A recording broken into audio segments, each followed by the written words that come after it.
je reprends la deuxième partie de la présentation. Alors, on a vu que face au défi qui consiste à rendre l'ensemble du parc BBC, il existait plusieurs initiatives qui nous proposent des approches spécifiques. Maintenant, on va regarder un exemple, on regarde quelle incidence, comment ça se comporte vis-à-vis de l'exemple du mur ancien. Alors, EnergySprong, je vous ai dit, c'est des systèmes qui sont agrafés côté extérieur. Donc, EnergySprong proposera d'agrafer des modules préfabriqués en usine avec une performance de type passive, donc des modules de 35 à 45 cm d'épaisseur. Ça change radicalement la façade et donc c'est une approche qui n'est possible que si en amont on a fait le choix de transformer très fortement l'esthétique du bâtiment. Mais je le répète, là c'est à des fins pédagogiques que je m'amuse à coller un système EnergySprong sur un mur ancien. Je rappelle là que le cœur de cible de la démarche EnergySprong, c'est quand même le patrimoine bâti du XXe. Par rapport à l'approche d'Oremi, elle est plus souple puisqu'elle propose des isolations par l'intérieur ou par l'extérieur. Voilà. De plus, ici, on est dans une isolation de type BBC. Donc, on est plus avec des isolants qui font entre 15 et 20 cm.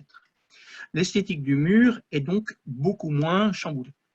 Et si par hasard, cette isolation forte des murs n'est pas possible, le projet reste envisageable. Donc, Doremi ne dit pas « Ah non, vous ne pouvez pas mettre au moins 15 cm sur les murs, on laisse tomber ».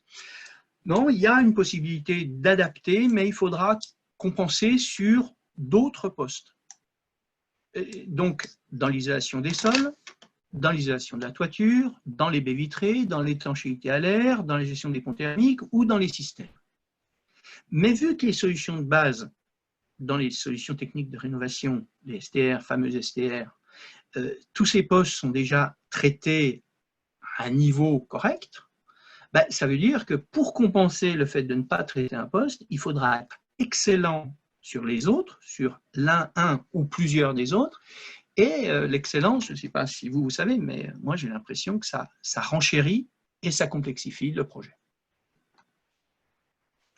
Alors, lorsque ce type de proposition technique, c'est-à-dire une isolation conséquente, des murs anciens est apparu, les réactions ont été vives de certains acteurs qui ont, si ce n'est crié au scandale, au moins sorti les warnings en disant qu'on contrariait de manière définitive l'équilibre hygrothermique du mur. Donc, qu'en est-il? Alors, je prends un peu de recul par rapport à ça. Et je dirais, pour ce qui concerne la pérennité du mur vis-à-vis d'éventuels problèmes liés à l'humidité, puisque c'est ça qui est principalement montré du doigt, ce n'est pas parce que vous avez tel ou tel énergéticien qui dit qu'il faudrait mettre 15 ou 20 cm ou 30 ou 40 cm que ça dispense les acteurs qui sont en charge du projet d'avoir une approche sérieuse par rapport à la problématique de l'humidité dans les parois. Il faut que le projet soit accompagné par une méthode style Doremi ou autre.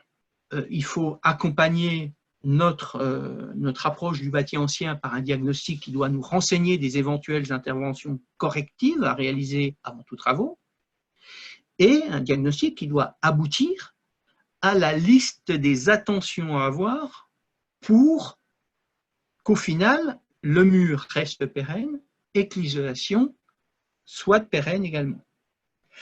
Là encore, on fait référence à un besoin de compétences. Et l'on peut déplorer sur ce sujet que bon nombre d'industriels ont tenté de nous faire croire que la pose des isolants pouvait s'improviser. C'est une connerie. La pose des isolants ne s'improvise pas.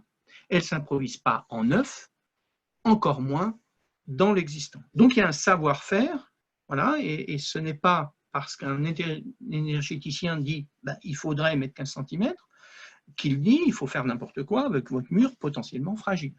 Alors, par rapport à cette approche un peu sensible et l'approche diagnostique, entre autres, le diagnostic, il doit nous faire vérifier si le mur montre des signes de faiblesse. Est-ce qu'il y a des fissures, des déformations, des décollements, des pourrissements, des desquamations? Et si oui, pourquoi et comment y remédier? Donc là, quel que soit le projet, qu'on soit dans une réhabilitation BBC ou pas. Et puis, si, toujours dans la phase diagnostique, si le mur est humide, il faut savoir pourquoi. Est-ce que ça vient de remontée capillaire? Est-ce que ça vient de la pluie? Est-ce que ça vient d'infiltration, de présence de matériaux insuffisamment capillaires, comme les enduits ciments, ou de matériaux fermés à la vapeur d'eau? Donc, il faut comprendre ça, encore une fois, quel que soit le projet de rénovation. Et selon la situation, lorsque l'on souhaite isoler, selon la technique d'isolation, il faudra avoir des préoccupations particulières. Par exemple, en isolation par l'intérieur, il faudra déposer les éventuels enduits ciment, les peintures et papier peint, éventuellement, dans certains cas, également les plâtres intérieurs. En ITI également, il faut faire attention avec les biosourcés, parce que qui dit isolation intérieure dit un mur froid, donc humide l'hiver. Donc, a priori, ce n'est pas là qu'on va poser des matériaux potentiellement putrescibles. Donc, attention à l'utilisation des biosourcés en ITI. Toujours en ITI, attention aux isolants et membranes peu ouverts à la diffusion de vapeur. Toujours en ITI, attention à s'assurer que le mur est totalement imperméable à la pluie, puisqu'il était peut-être pérenne avant, mais il avait deux côtés pour sécher. Si on met une isolation côté intérieur, il n'a que l'extérieur pour sécher. En isolation par l'extérieur, attention à ne pas improviser le choix de l'enduit sur isolant. Et puis, si vous avez des murs très fragiles, il y a des solutions. Ce n'est pas des solutions les plus simples, ce n'est pas les moins chères, c'est la contre-cloison ou l'isolation très capillaire. Donc, ça, c'est un savoir-faire particulier et c'est un savoir-faire qui doit être effectivement maîtrisé par les acteurs de l'isolation. On a vu le type de solution proposée sur le mur ancien Energy Sprong et Doremi. Maintenant, on va voir ce qu'il en est avec un contrat de conception-réalisation. Alors, contrairement à des méthodes proposant des solutions particulières, comme les deux premières, nous partons ici d'une page blanche, c'est-à-dire apparemment avec un nombre potentiellement important de solutions. Dans la réalité, quand même, on réalise que dans la majorité des cas, les solutions en réhabilitation BBC qui sont proposées s'apparentent à des solutions d'isolation de type BBC, soit de côté intérieur, soit de côté extérieur. Donc, les solutions Doremi, dans cette approche sur mesure, sont dans la très grande majorité des cas celles qui sont retenues. Après, si on regarde l'éventail des solutions possibles, en pourcentage c'est quelques pourcents, mais dans la diversité des solutions, on en trouve d'autres.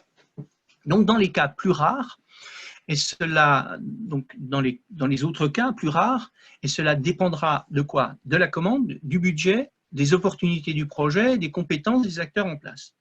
Donc en fonction de tout ça, on pourra éventuellement croiser une isolation de type passif, c'est techniquement possible. On pourra, notre mur ancien, finalement décider de le percer, de créer une ouverture. Et puis, on pourra, par exemple, proposer une isolation intérieure doublée côté extérieur d'un enduit isolant. Donc, on a effectivement une variation des options autres que je n'avais pas forcément citées par ailleurs. Après, on peut éventuellement, pour un mur ancien, avoir aucune isolation ou une simple correction thermique. Mais bon, il faudra le justifier. Mais par exemple, ce sera le cas si le travail de conception fait que ce mur se trouve entre l'extérieur et seulement une zone tampon. Donc l'isolation, c'est plus le mur d'enveloppe du bâtiment qui va la recevoir, mais ça va être une cloison qui va séparer l'espace de vie et l'espace tampon, ou bien un mur de refend. Si c'est un mur de refend qui se retrouve là, c'est le mur de refend qui va recevoir l'isolation. On peut éventuellement décider de ne pas isoler un mur ou d'y apposer seulement une simple correction thermique sur certains murs sud massifs, particulièrement s'ils ont un vitrage côté extérieur. Mais là encore, ça ne s'improvise pas. Il faut avoir une approche thermique assez fine, une simulation thermique dynamique pour voir si ça se justifie. En tout cas, enduit isolant, parement à faible effusivité, inertie de transmission, murs capteurs, couleur, rugosité et texture des parements, matériaux hygroscopiques, végétalisation des façades, serre bioclimatique, inertie intérieure, enduit correcteur thermique. Je lis toutes ces bulles-là. Ces options séduisent certains acteurs, entre autres moi, je dois l'avouer. Mais si elles peuvent être intéressantes, désormais, au vu des performances hivernales élevées qu'on recherche et à l'évolution climatique qui pose les surchauffes d'été estivales en risque réel, ouvertement, ces solutions n'ont plus le droit d'être improvisées. Alors, si elles vous intéressent, prenez le temps de les comprendre, de cerner les conditions qui les rendent pertinentes et en cas de doute, travailler avec un bureau d'études capable de les intégrer dans une simulation thermique dynamique. Alors, en conclusion, approche prêt-à-porter ou approche plus sur mesure? Personnellement, je ne trancherai pas, même si j'ai mes préférences. Les pistes pour rénover un bâtiment sont nombreuses et chacune a des avantages et des inconvénients. Choisissez sur chaque projet celle qui vous semble opportune. Mais de grâce, il y a quand même des choses à respecter. Embarquer la performance énergétique et ce, au minimum, à un niveau de type BBC. Ça, ce n'est pas négociable d'après moi. Et puis, n'oubliez pas qu'une rénovation par étape impose de prévoir finement la gestion des interfaces et que l'étanchéité à l'air et la gestion des ponts thermiques sont des sujets primordiaux. N'oubliez pas qu'en plus de l'isolation, un autre sujet souffre en France d'un manque d'attention et de compétences, c'est le renouvellement de la qualité, le renouvellement de l'air intérieur. Et n'oubliez pas qu'il n'y a pas que l'énergie à traiter pour qui ambitionne un projet pertinent d'un point de vue environnemental, on l'a dit, je le répète là en conclusion, et puis enfin, et je l'ai dit dans la question-réponse, n'oubliez pas que le principal objectif d'une rénovation n'est pas de faire des boîtes performantes, mais de proposer des espaces de vie agréables, adaptés aux besoins, aux nouveaux usages. Et puis, pour travailler sur les pistes qui vous intéressent concernant la rénovation énergétique, retenez en premier exemple vos organisations professionnelles et les acteurs du réseau bâtiment durable. Il y en a partout en France, profitons-en. Sachant que certaines régions ont des programmes spécifiques en place, je nomme les trois que je connais le mieux, Ephilogie en Franche-Comté, Climaction et Octave en Grand Est et le chèque éco-énergie en Normandie. Octave, qui, comme son nom l'indique, est parente avec Dorémy, puisque la base d'Octave, c'était une réflexion avec Dorémy, donc qui propose pour l'ensemble de la région Grand Est quelque chose d'assez intéressant dans le package, entre autres avec un montage financier particulier et une méthodologie. Sachant que l'avantage de la plupart de ces initiatives est de proposer l'assurance d'un travail encadré ainsi qu'un modèle économique spécifique. Donc ça nous mâche quand même le travail. Pour finir, en principale référence nationale, le collectif Efinergie, l'observatoire BBC que j'ai cité, et l'ensemble des acteurs engagés dans le programme FAIR, en bas à droite sur la diapo.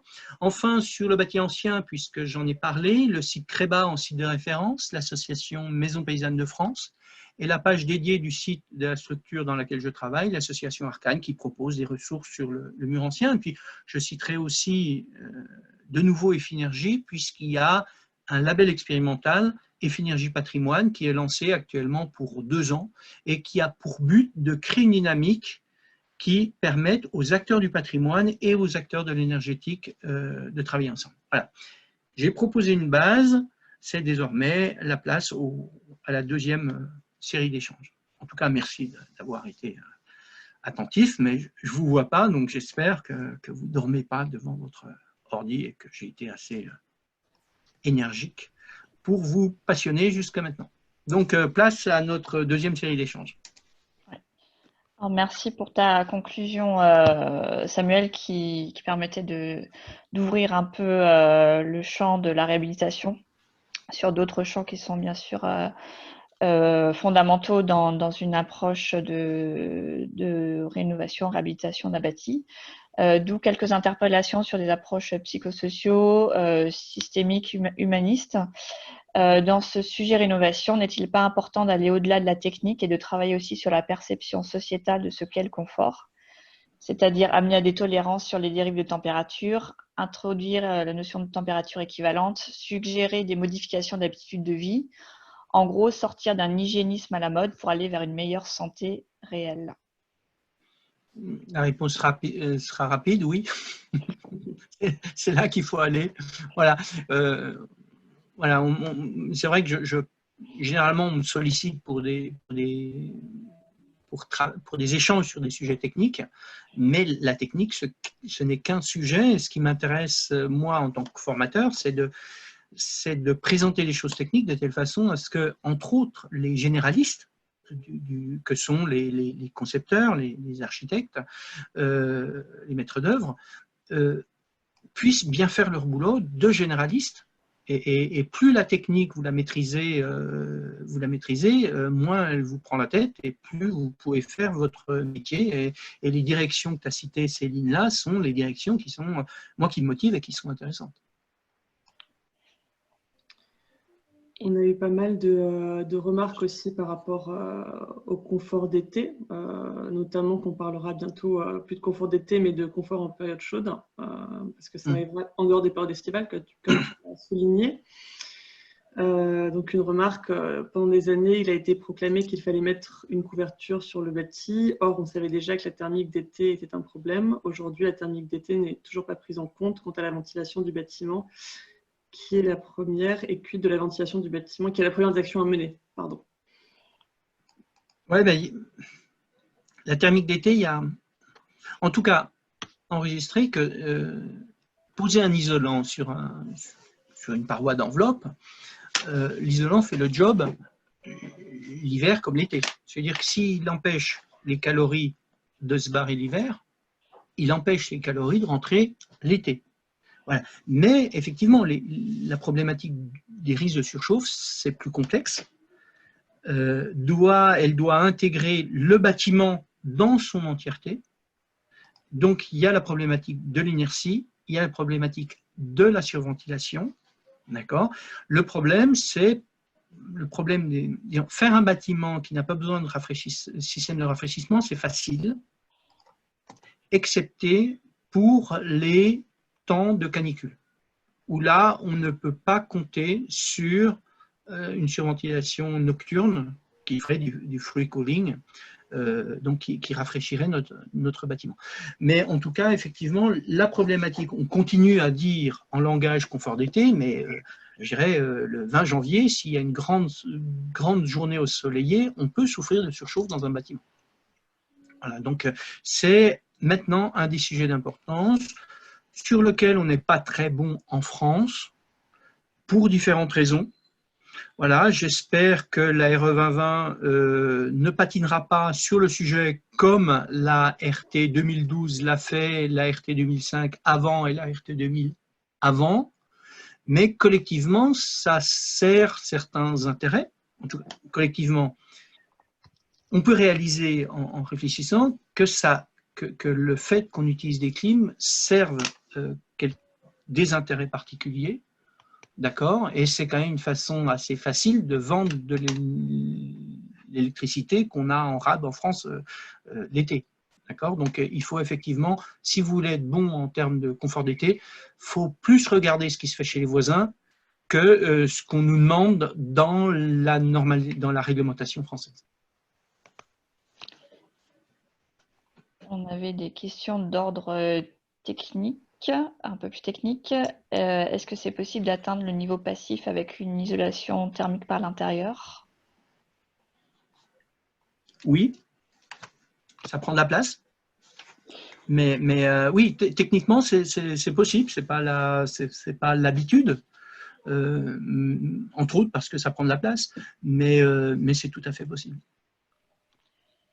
Et que penses-tu de la solution technique universelle de rénovation qu'avait proposée Olivier Sidler? Alors, Olivier Sidler a proposé de tête, parce que c'était à peu près quand on a créé Finergie, donc ça devait être en 2005, donc il y a une quinzaine d'années. Dorémy, ce n'est pas fait en une étape. Et la première étape de Dorémy, que j'ai présentée là, c'était justement cette réflexion de Sidler, et il a eu le malheur d'appeler ça cette solution technique universelle. Et effectivement, en termes de com, ce n'était pas bien vu du tout, parce que les personnes ont dit, mais de quel droit cet énergumène se permet de sous-entendre qu'il y a des solutions qui seraient universelles. D'accord? Donc, il a mis un certain temps pour rebaptiser, il les a rebaptisés solutions techniques de référence. D'accord. Et encore maintenant, en termes d'appellation, ça faisait peut-être trop ambitieux. Donc, Dorémy, par exemple, a appelé ça les solutions techniques rénovation.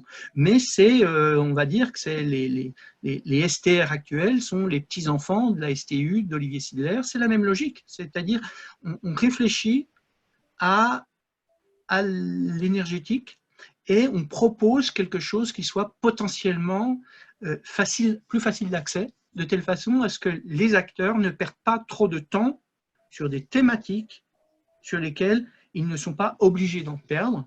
Et l'objectif, c'est ouvertement que les gens se consacrent sur leur cœur de métier. Voilà.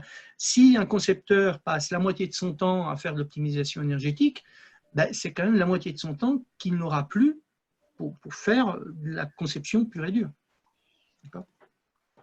Donc, on va dire, la STU, c'est la grand-mère des STR actuellement, et puis elle est en EHPAD, elle n'a pas le Covid, mais bon, elle ne cherche plus à s'imposer. Une autre question technique, bon, on en parlera dans une prochaine bulle, mais si tu veux en dire un mot, Samuel, le quid des murs anciens et de la respiration nécessaire afin d'évacuer l'humidité en opposition à l'étanchéité à l'air. Alors, par rapport à ça, j'ai une image assez simple. L'étanchéité à l'air est nécessaire, d'accord, pour avoir une performance et une qualité d'air intérieur. En revanche, avoir des parois qui ne bloquent pas le flux de vapeur est souvent important. Ce n'est pas systématique, mais c'est souvent important, voire nécessaire. Simplement pour ne pas confondre ces deux fluides que sont l'air et la vapeur d'eau, je prends l'image du Kawa et du Gore-Tex. D'accord? Il faut un coupe-vent. Voilà. Quand vous voulez un coupe-vent, vous avez le choix entre un coupe-vent type Kawa qui est aussi fermé à la vapeur d'eau ou un coupe-vent qui est, on va dire, perspirant, en l'occurrence le Gore-Tex. Eh bien, dans une réhabilitation, il faut avoir un coupe-vent, d'accord, mais pour la pérennité des parois originelles et des matériaux qu'on applique, donc des isolants, eh bien souvent, il est important que ce coupe-vent ne soit pas Kawa. Bien, on avait aussi une question ou une interpellation sur les modes de financement. Un des participants nous dit que les aides publiques ne sont pas la solution. Energy-Sprong est une forme de tiers financement. On aurait pu penser à une banque publique avec compétences technico-économiques qui aurait permis le financement d'un programme massif de rénovation globale avec une démarche de tiers financement. Il faut donner du temps long pour amortir les coûts d'investissement. On en est encore au quasi-point mort avec moins de 3 milliards de travaux par an de rénovation globale type BBC, alors qu'il faut entre 15 et 20 milliards d'euros de travaux par an. Alors, il y a des choses qui sont intéressantes dans la réalité française et des choses qui sont plus regrettables. Donc, ce qui est regrettable, c'est la multiplicité des financements et puis le fait qu'effectivement, il n'y ait pas quelque chose d'hyper efficace qui s'impose, qui sont imposés. Donc ça, c'est regrettable. Les choses qui sont intéressantes, c'est quand même qu'il y a énormément de financements possibles. C'est ça aussi qui rend la chose complexe. Quand on a un projet, ben, il y a les financements nationaux, il y a les financements régionaux, il y a les financements éventuellement du département et de l'agglo. Alors, Pour y voir clair par rapport à ça, moi je vous conseille vraiment j'ai cité tout à l'heure le réseau FAIR, où vous avez quand même 500 salariés, des conseillers, plus de 500 je pense, puisqu'il y a les conseillers ANA maintenant qui ont retrouvé les conseillers Info-Énergie. Donc vous avez des centaines de personnes rompues à ce sujet-là qui sont capables de vous renseigner. Donc tapez sur, tapez réseau FAIR et regardez qui sont les contacts et faites le point de temps en temps, mais effectivement, c'est un sujet important. Voilà, j'ai sous-entendu tout à l'heure que j'avais travaillé sur un programme pour l'élection présidentielle de 2012, c'était le programme des Verts qui a été repris par le Parti socialiste, puisqu'il y a eu un accord programmatique, et il se trouve qu'ils avaient leur feuille de route et qu'ils savaient que l'investissement était hyper pertinent, mais hyper pertinent à moyen et long terme. D'accord? Donc, quelque part, c'est Hollande qui aurait fait les investissements et qui aurait qui aurait dépassé le 3% d'investissement, et c'est son successeur qui allait recevoir les intérêts. Donc, c'est vraiment là des choix politiques lourds. On sait que c'est intéressant, on sait que c'est du gagnant-gagnant, il manque la volonté politique. Mais il y a l'argent. Sur les réseaux, une remarque en plus du listing des structures ressources que tu as cité, Samuel.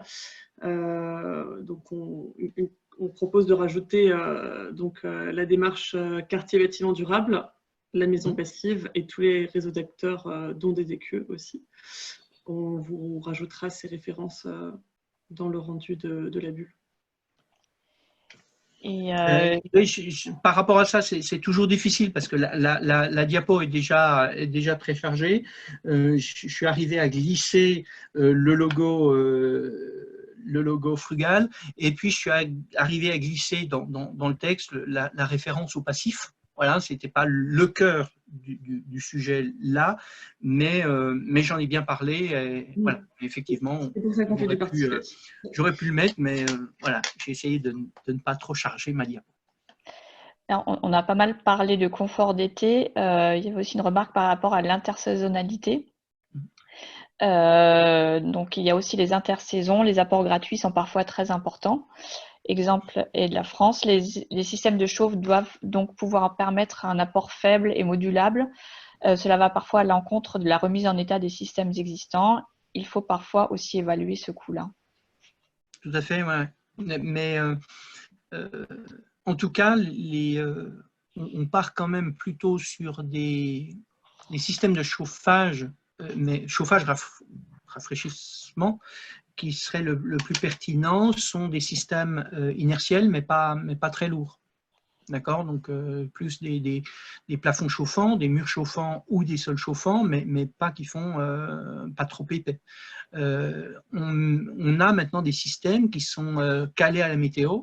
Et par exemple, le système de chauffage ne s'arrête pas le matin à 10 heures quand il voit qu'il y a du soleil dehors, mais il est branché sur la météo, il s'arrête en milieu d'après-midi quand on annonce du soleil le lendemain. D'accord. Donc, c'est un sujet, le sujet confort, je vous ai dit, on a tendance à dire confort d'été, mais c'est le confort, les risques de surchauffe, combattre, organiser le bâtiment pour éviter les risques d'inconfort dus à une surchauffe. Et dans certains bâtiments, c'est les risques, on souffre de surchauffe aussitôt qu'il y a un peu de soleil dehors, même quand on est en janvier. D'accord. Donc, effectivement, il y a une approche logique d'ensemble qui lie la problématique de l'isolation, de la ventilation, de l'inertie, choix des parements et système de chauffage et système de régulation. Donc, c'est un tout, effectivement, il faut trouver le bon package. Quand on part en neuf, c'est plutôt facile, même en ossature bois, en neuf, c'est plutôt facile, excepté, je l'ai dit tout à l'heure, je le répète là, pour les périodes caniculaires. Bon, de toute façon, on poursuivra ces réflexions sur le confort d'été avec des bulles qui seront proposées au mois de juin sur l'intégration paysagère des enjeux climatiques et aussi une bulle spécifiquement sur le confort d'été. Voilà, peut-être une dernière réflexion, toujours sur les côtés financement. Les entreprises ne veulent pas faire de rénovation, du coup, elles facturent fort. On le voit chez Octave. Pourquoi pas l'investissement citoyen pour éviter les prix exorbitants liés à ce marché? C'est plus une proposition. C'est Voilà. complexe. C'est complexe. Je pense qu'on est en train de payer en France un choix ou un non-choix qu'on a fait, parce que en tout cas quelque chose qui est arrivé, c'est qu'on a dévalorisé le travail manuel. Voilà, donc finalement on a peu de personnes motivées pour travailler sur chantier, et donc ceux qui y sont, ils disent ok, hacker. Voilà, donc il y a une situation assez complexe par rapport à ça, sachant que je ne suis pas en train de dire que ceux qui travaillent sur chantier profitent de la situation. On est dans un pays aussi, donc pour rééquilibrer ce que je viens de dire, on est dans un pays où ce qui est taxé, c'est la main-d'œuvre. Et la réhabilitation est gourmande en main-d'œuvre. D'accord? Donc c'est assez complexe. Je pense que c'est une bonne chose qu'il y ait la TVA réduite sur la réhabilitation. Il faudrait qu'il n'y ait pas de TVA sur l'ensemble des actions qui contribuent à faire évoluer le parc existant. Et il faudrait peut-être taxer plus le neuf. Et du coup, une autre interpellation dans cette lignée, les entreprises ne veulent que de l'argent dans le modèle d'avant. Est-ce que ça changera dans le modèle d'après? Alors, je pense Peu de valeur. Voilà, en tout cas pour ceux qui regarderont en différé, il faut expliquer, on est le 7 mai, donc ça fait 2 mois qu'on est confiné et on va commencer tranquillement de se déconfiner dans 4 jours. Est-ce que la vie après le déconfinement sera la même qu'avant? Pour la majorité des gens, oui, ils vont retourner au boulot en disant j'ai de la chance de retrouver mon boulot, machin comme ça. Moi, je pars du principe que, et c'est un constat quand même que j'ai fait et puis qui se confirme, c'est qu'il ne faut pas qu'on attende qu'il y ait 50% plus 1 des personnes s'exprimant qui soient intéressées par quelque chose pour s'y mettre. Voilà. Et il y a quand même un potentiel énorme pour faire des choses intéressantes. Donc, la rénovation performante n'est pas encore majoritaire, on s'en fiche. Faites de la rénovation performante et communiquez dessus, faites pour que le bouche à oreille fonctionne. En tout cas, moi je connais quand même pas mal d'acteurs qui ont fait le choix de la rénovation, d'une rénovation de qualité. C'est forcément plus cher. Hein. Voilà, le tailleur, il est plus cher que le prêt-à-porter. Hein. Ça, c'est clair. Surtout dans un pays où ce qui est taxé, c'est la main-d'œuvre. Mais il y a quand même un potentiel de faire du bon travail et choper les maîtres d'ouvrage qui sont intéressants et motivés.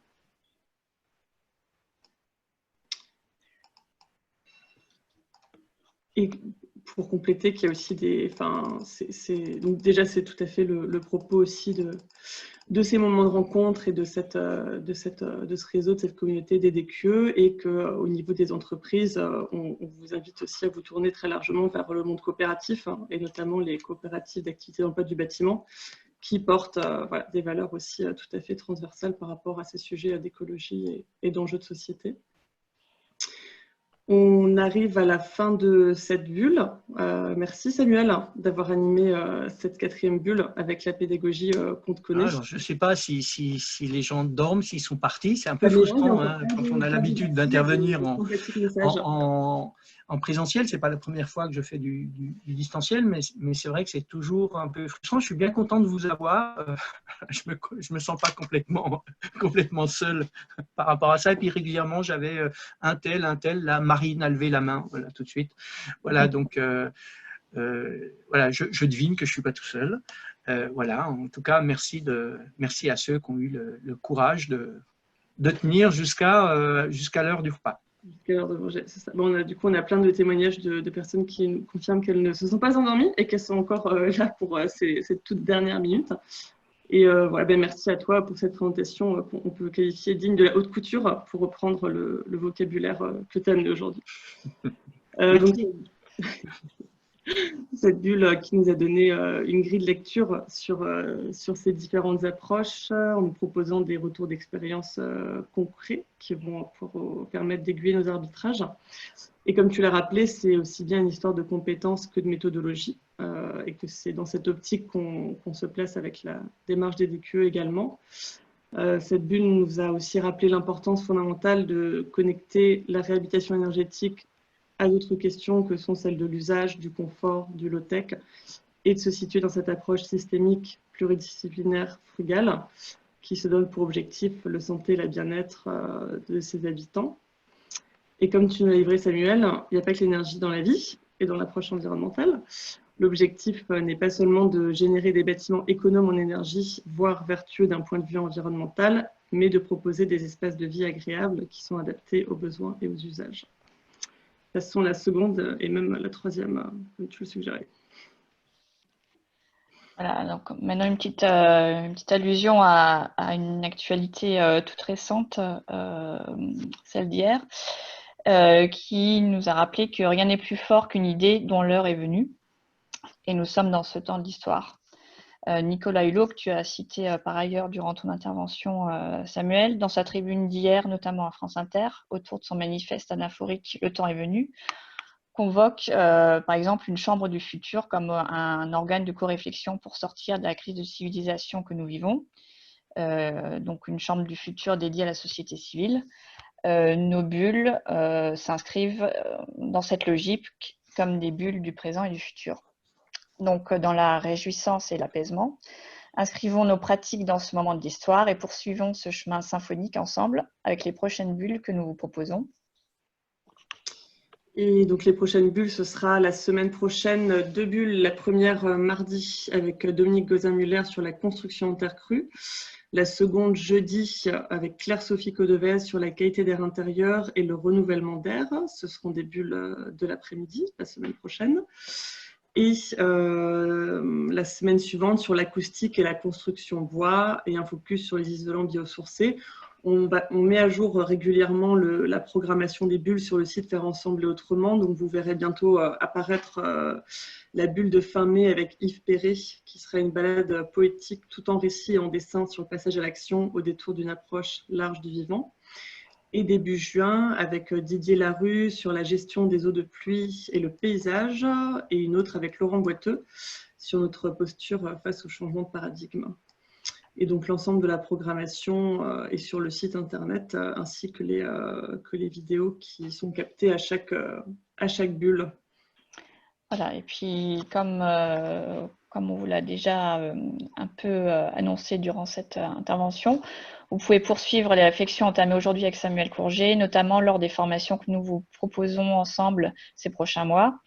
Donc, il y a des formations en présentiel qu'on appelle de nos voeux sur la réhabilitation énergétique ou sur le confort d'été, la construction bois, sur les questions de réhabilitation énergétique de qualité dans le cadre de la copropriété. Ça, c'est une formation que nous co-organisons, co-motons avec le CAU Rhône Métropole. Et puis aussi un tout nouveau workshop qui nous est très cher et qui a été monté notamment avec Nathalie Barnoin, dédié à la réhabilitation énergétique et qui va se situer dans un écocentre dans le Jura. Donc une formation in situ mêlant la réhabilitation aux enjeux aussi sociétaux qui nous animent. Et aussi pour les prochaines semaines, une formation en classe virtuelle sur l'humidité dans les parois, donc sujet qui a été effleuré aujourd'hui et qui sera prolongé aussi à l'occasion d'une bulle à venir. Et comme d'habitude, les replays vidéo des webinaires sont visionnables sur notre site Faire Ensemble et Autrement et sur notre chaîne YouTube. Donc encore un grand merci pour votre participation à vous tous, à Samuel pour ton intervention passionnante et passionnée. Et un très bon week-end du 8 mai, parce qu'on y est presque, sous le soleil. Et à très vite pour nos prochaines bulles.